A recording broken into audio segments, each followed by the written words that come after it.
Defining iconoclasm. Iconoclasm is, and this is according to the footnote source you can see hovering there, quote, literally the tendency to smash idols from the Greek ikono, image, and clan, break, unquote. Furthermore, footnote 2, quote, iconoclasm refers to the destruction of images or hostility toward visual representations in general, unquote. So, for example, if you're really strict, certain strict branches of Islam, even Judaism, I believe, and Christianity are against just representational art, period. So that's why, for example, famously in Islam, well, these days it's a strict branch of Islam, but for a while there, under the caliphates, whatever, you notice that their design work is very involved, and that is because they were not allowed to represent, say, a bird or a tree. But then there was, I think, something called Nask. No. There was some kind of art of literally trying to use calligraphy to make images of, say, peacocks and other things like that and get away with it in the Islamic empires of the past. But I digress. The word iconoclasm also applies to, quote, a recurring historical impulse to break or destroy images for, let me hover over the footnotes so you can see the source there, Metropolitan Museum. A recurring historical impulse to break or destroy images for religious or political reasons, okay? Political reasons as well. For example, in ancient Egypt, the carved visages of some pharaohs were obliterated by their successors. So here's one. Their sons, a lot. Sure. And this one, the daughter, you notice the daughter is not attacked. This is well, we'll get to that. Yeah. They go on. For example, in ancient Egypt, the carved visages of some pharaohs were obliterated by their successors. During the French Revolution, images of kings were defaced. And then also Russian and Chinese revolutions, etc. But we'll come to that. In Isms and Ologies, which is, there's no link there because it's a book on my shelf that I reference here, Arthur Goldwag writes, page 238, that the French and Russian revolutions, quote, unleashed some notable acts of icon smashing, unquote. Kitty.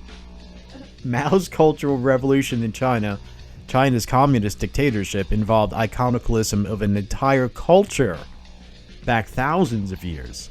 Today, the term icon is more loosely applied so that we have cultural icons in the form of public intellectuals, comedians, fictional characters in literature, film, even commercial product labels. And you see here are some examples of some icons. And these are examples of icons that have recently, in recent years, been whitewashed. They're not whitewashed in the way that we normally use that term, but in the way that in history, icons were literally whitewashed with big mops on poles or sponges on poles. Yeah, with whitewash in a lot of cases. But we'll come to that. Note, by the way, that from the viewpoint of Jungian psychology, icons are links, wink wink, to archetypes. Public intellectuals and cultural leaders may embody the Hierophant archetype, considered dispensers of wisdom and law, such as Moses with his 10 Commandments, and, well, Jordan Peterson with his 12 Rules for Life.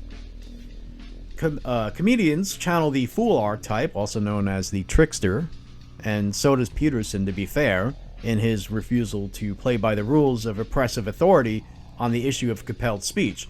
So he stood up against Canadian government with their Bill C-16, where they wanted to make it so that you are legally forced to call somebody by whatever gender they want, and there's no limit to that. Yeah, and he understood that that is a step beyond a violation of just free speech. Compelled speech is a step forward into, hellish dictatorship. Yep. And so there you go. And he refused to play by the rules.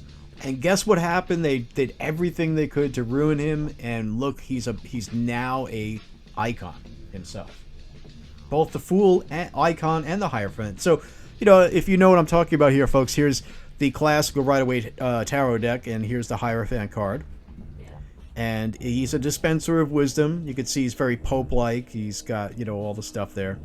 And that's just that version. There's other versions. But it's basically, you could think of Odin in the sense of Odin the lawgiver, right? Yeah. But Also, Odin sometimes can be like Loki, and sometimes they help each other in creating some chaos. And I can't help but notice here that, excuse me, Jordan Peterson seems to have what may be a representation of the coyote, the trickster spirit, on that pedestal-like table or whatever that is right there beside him in this photo.